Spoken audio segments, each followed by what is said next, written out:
Jero Sekil kena tembak. Muhammad Iqbal 21 tahun warga Jalan Kapten Robani Kadir, Kelurahan Talang Putri, Kecamatan Pelaju, diringkus tim buser Polsek Pelaju.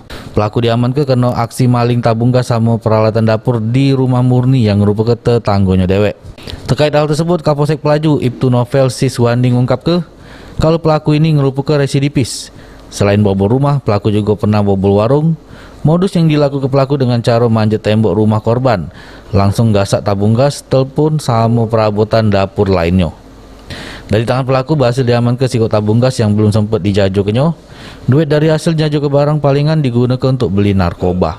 Ini jajaran Polsek Pelaju berhasil mengungkap pelaku tindak pidana pencurian bongkar rumah spesialis.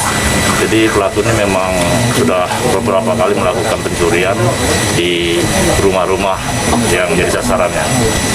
Residipis Bang juga ya Bang?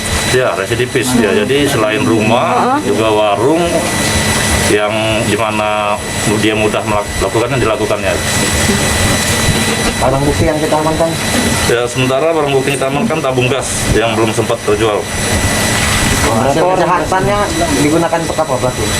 Hasil kejahatan narkoba itu. Narkoba dia nih.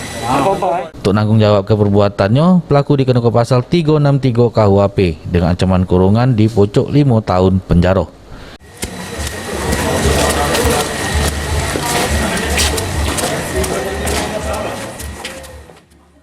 Heru Wayudi, PAL TV.